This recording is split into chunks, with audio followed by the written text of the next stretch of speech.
This Is Your Life, and those hysterical scenes were from the 1960s.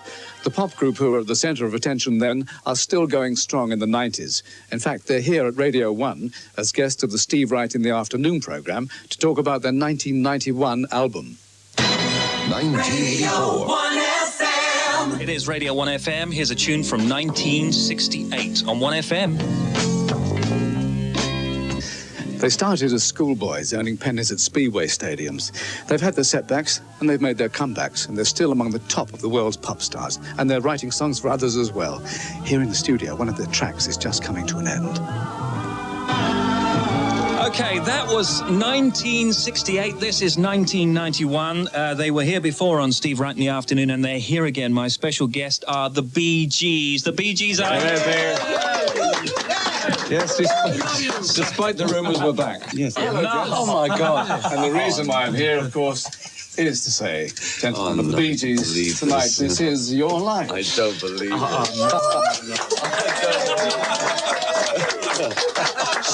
Very good. Thank you. Very good. I'm sorry. It was all lies. Thank you, Steve. Very It's a much. setup. Oh, man. It's a setup. It's a setup. It's a setup. We've got a slightly larger studio waiting for you just down the road. Right. So, I'd like to come this way. Steve, tell the listener to serve it as normal now.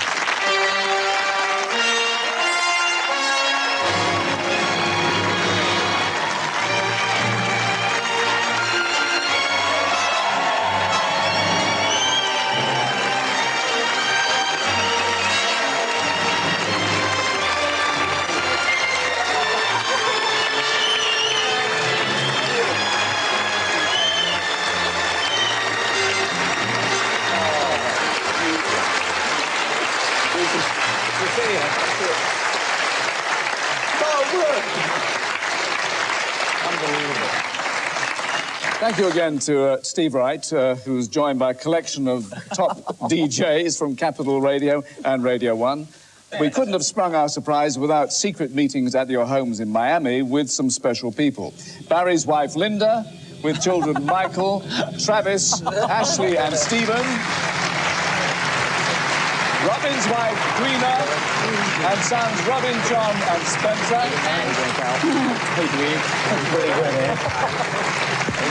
And Morris's wife, Yvonne, with Samantha and Adam.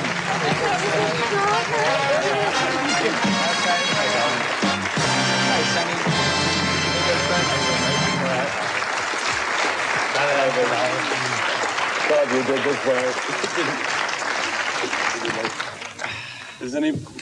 That's the best-looking bunch we've had on stage for a long time. But safely surrounded by your greatest fans and with the very best of the Bee Gees high in the charts, let's look back on 4 decades of making music.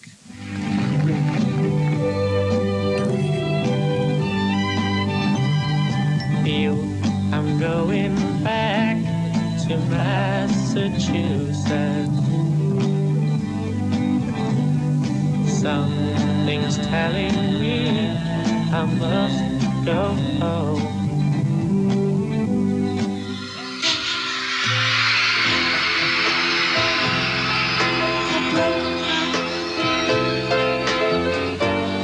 How can you stop the rain from falling down? How can you stop the sun from shining? What makes the world go round? Stop talking, telling me that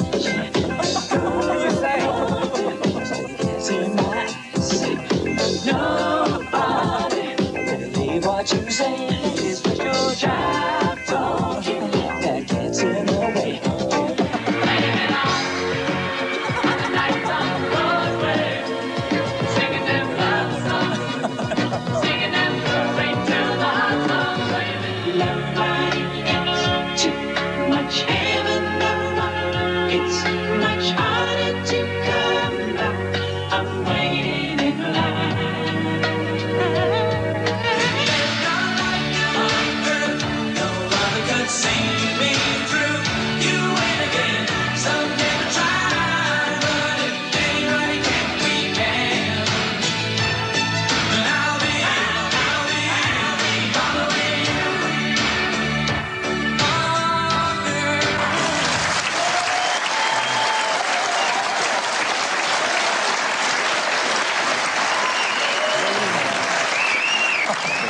Now, the three of you wrote all those hits, and yet it's hard to believe, if it's true, that none of you writes a note of music. That's right. Sure. Yeah. We don't write music. We can't read or actually write music. Can't write a single crotch. Crotch. Crotchet. Well, music was certainly in the air when your dance band leader father married your mother in 1944. His band formed an arch of musical superstar. instruments. Now, Barry, you were born in 1946, the twins 3 years later, and you were still in infant school when you started singing in harmony. And I thought you'd left the radio on in your bedroom. Do you realise it took a television show in England to get your mother off the slot machines in Las Vegas? Flown in from their home in Nevada, your mum and dad, Barbara and Huey.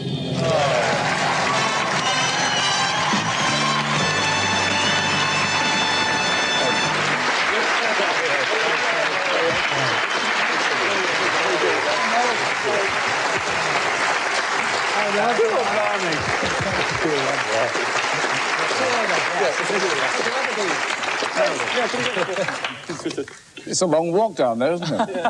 Right down the end there. Now, Barbara, back to your days in Manchester, you thought the brothers, you said, were listening to the radio. So you opened the bedroom door. Then you close it I thought they were listening to the radio. I opened the bedroom door, and the three of them, the two little tots and Barry, were sat on the bed singing in perfect harmony. Ah. And they did an encore for you, Huey, when you got home. Yeah, they were really great. And what happened shortly after that is Barry got the bottom of an old cheese barrel, put a piece of wood on it, pinched the household fuse wire, and made a guitar. And then when I saw things were heading that way, I bought him one, £4. Second-hand guitar, right? And that's where it all started. Well, by that time, your father's band leader job had brought the family back to Manchester from your birthplace in the Isle of Man.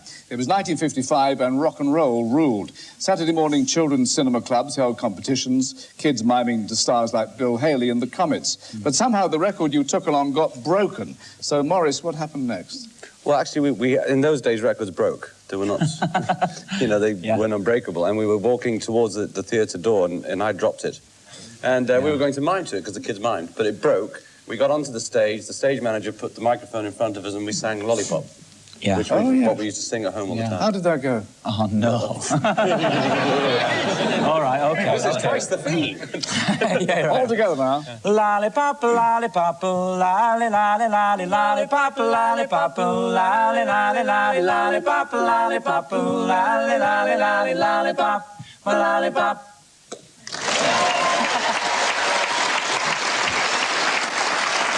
And I'd like to say that was the debut of the Bee Gees, but you didn't call yourselves that in those days. That's true. What were you, Robin? Rattlesnakes. We Johnny Hayes and the Blue Cats and the Rattlesnakes. Rattlesnakes was first, yeah. Has a certain ring. It was more of a skiffle sort of thing that was in at the time. Well, I don't know if you had a feeling then, lads, that you would go far, but just 2 years later you did, to Australia.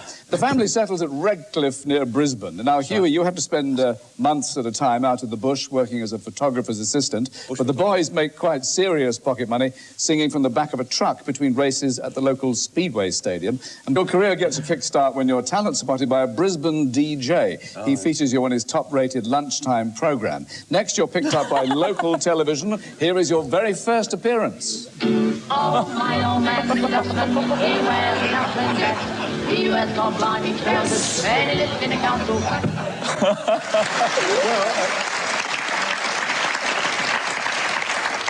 An early influence on your musical star was, oddly enough, not a dustman, but an international star you never dreamed would one day become a close pal. From Connecticut, Neil Sedaka.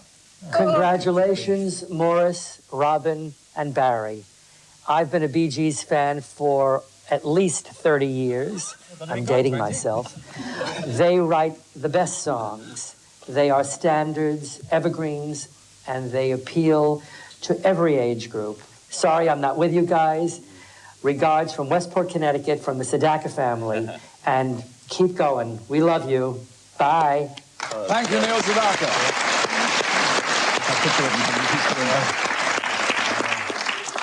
You have no fewer than 11 record releases before you have your first success, Spicks and Specks. Fashion on my head,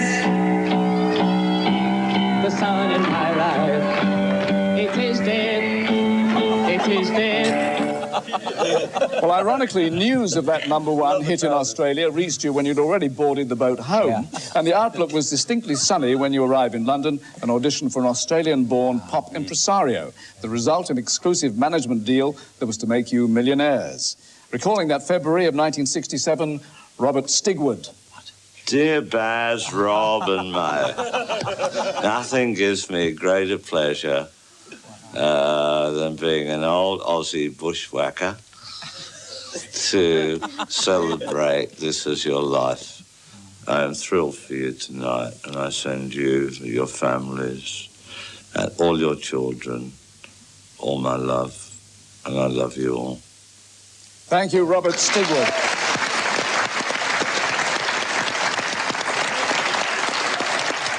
Well, now, by September, you'd released the first of your international hits, New York Mining Disaster. By the end of the 60s, you had over 24 #1s in 15 countries. And someone else was finding fame in films, such as Twinkie and Straw Dogs. Close family friend Susan George. Oh, come on.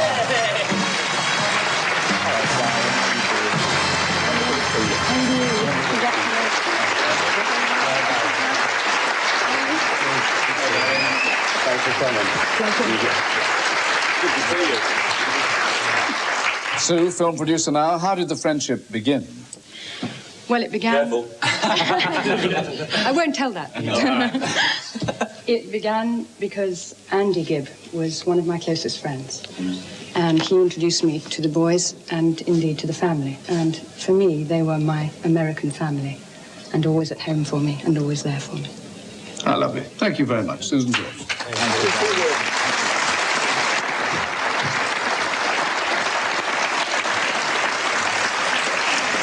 Well, after 60s success, the 70s start in discord. The pressure of non-stop work is telling. Robin goes solo, and the eldest of the Gibb children stands in for him at the talk of the town, the first and last female Bee Gee.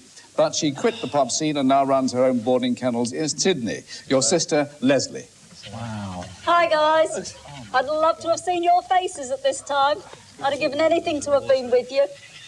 Anyway, we will be next year if everything goes according to plan. Hi, I bet it was a wonderful surprise. We're very proud of you. Congratulations, and I hope it's still going on for years to come. Hello, I would just like to say hello to my cousin Travis. Big waves. Lovely. Thank you, Leslie and family. Now, you three are back on song with a vengeance by 1971 with a #1 in the American Hit Parade and a triumphant return tour of Australia. Your continuing domination of the charts hits a peak in 1978 with your songs for Saturday Night Fever.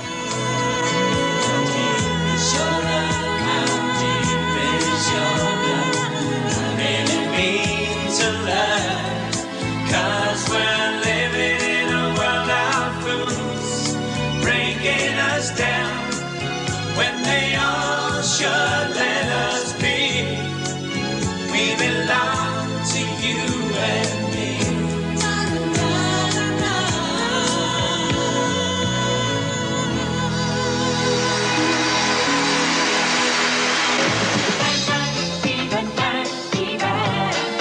We know how to do it. Give it that night, fever, night, fever. We know how to show it.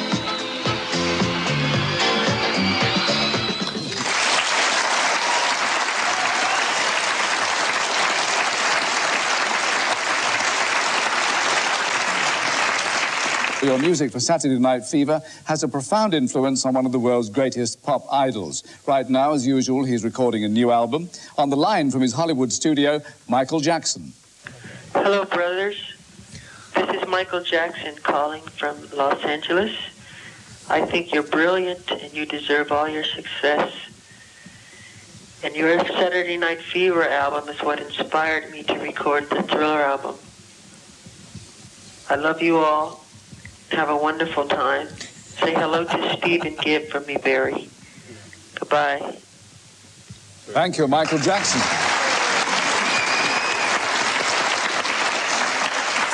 You also find harmony away from the recording studios. All three of you find married happiness second time round.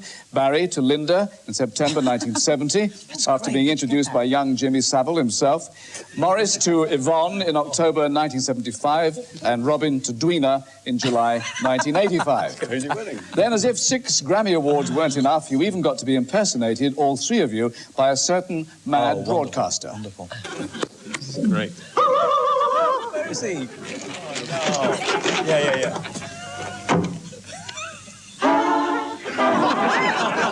We're children of the world, watching every day go by. Changes my life, changes your life, keeps us all anticipating. We are searchers of the truth.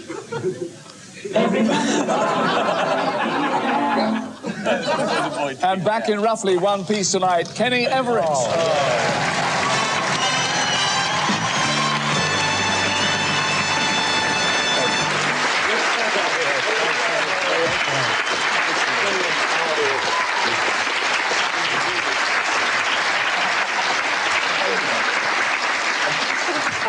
It's uncanny, the likeness. We look just like you. You looked wonderful on the screen there. I look wonderful now, you rat. Actually, the only problem with that sketch was because, apart from doing all the parts and taking years about it, was getting a really hairy chest wig. So we scoured town, wig specialities, Bermans. We couldn't find one that was hairy enough, so we borrowed Barry's. That was worth working on, Kenny. That's Thank my you funny very line. much Good night.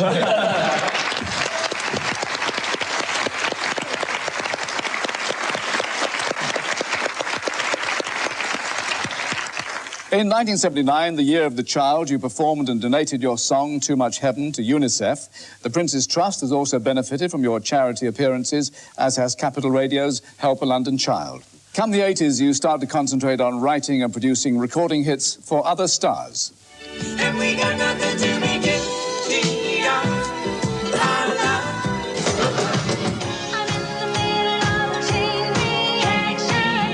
You give me all the after midnight action. And we hear now first from the world's top-earning singing star, Kenny Rogers. Well, hi, guys. Congratulations on this. It's obviously a very big evening for you. I'm so sorry that I couldn't be there in person to help you share and enjoy this thing, but I want you to know I'm very excited about being a part of it regardless. You not only are responsible for some of the best music that I've ever heard, but you're also responsible for some very dear friendships to me. And congratulations, guys. Look forward to seeing you. Next, Dionne Warwick. Hi, Barry, Maurice, and Robin. I'm sorry I can't be with you there in person to hug you and congratulate you on this wonderful honor. I remember very vividly in Florida, in the studio, not wanting to record Heartbreaker. But I must say a great big thank you. It was the biggest record I've ever had. When we're going to do it again, I look forward to it. Take good care, God bless, and I love all three of you. And now, Diana Ross.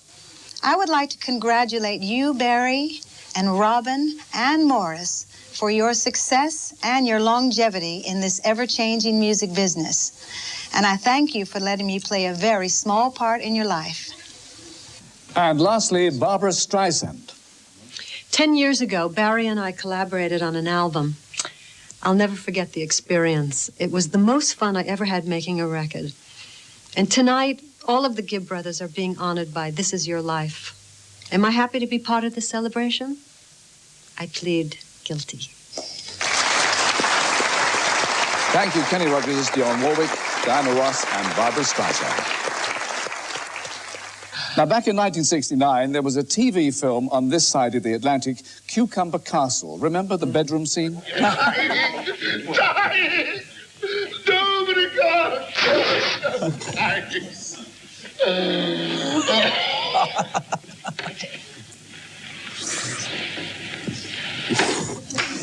Your co-star, you call him your old uncle, in fact, Frankie Howerd. No. Oh, he's great.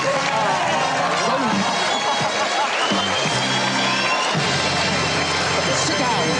Get away. sit down. Stand aside. Now, sit down. All right. How dare you? How very, very dare you? Shut your faces. I want a public apology. We did this film. It was called the Sergeant Pepper's Lonely Hearts Club Band. Terrible film. I was marvellous, Margie, but the rest of it, I was. You were very brilliant. And what about Cucumber Castle? How you dare sit there and look me in the face? They got me into bed. I'll rephrase that. I was in bed and playing a grandfather to them. Only a couple of years younger. So grandfather. Ladies and gentlemen. Don't you dare! Nice. Anyway, I forgive you. I'll forgive you. Anyway, God bless you. Anyway, I still need the money, so if you got any more work, I'll be grateful. Thank you, Frankie Howerd. All right.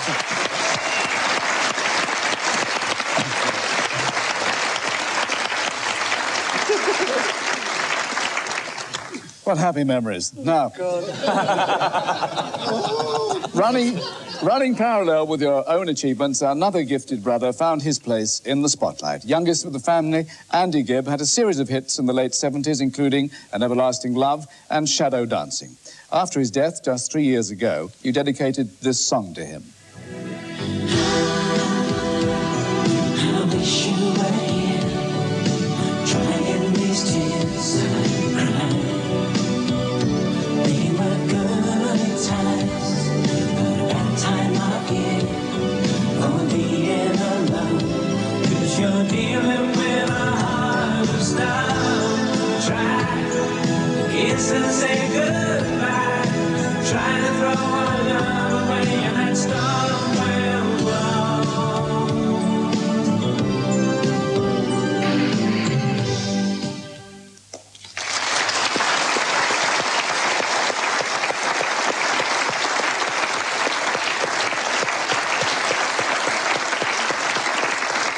Well, the 90s see you once more as top international performers with worldwide hits like this from your new album, High Civilization, Secret Love.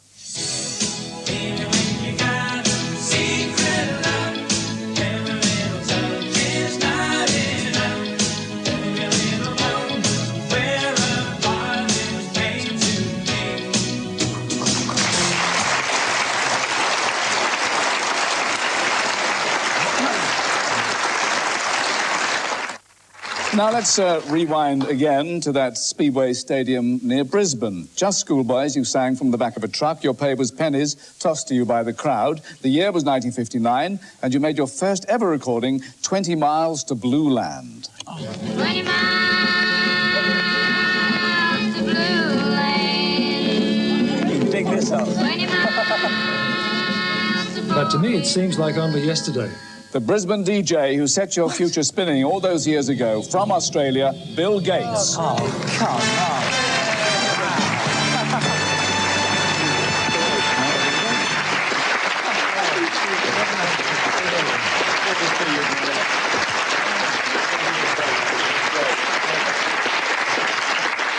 Bill, it was you who finally gave the brothers their name. Well, that's right, Michael. We had some great songs recorded, and we needed a name that the people could remember. And so we were sitting around your home at Redcliffe, and it suddenly occurred to me that there are all these Bee Gees in the room. Barry Gibb, Barbara Gibb, the brothers Gibb. Eric Smith. Eric Smith. We all talk about him. The Speedway promoter Bill Good and Bill Gates. So all these Bee Gees, it seemed like a good idea at the time, and I think it worked. It seemed as so you decided on the Aristocrats, but later you changed it to the Bee Gees. That's right, the Bee Gees. The Bee Gees it is. Barry, Robin and Morris, this is your life. Thank you. Who's going to take the book?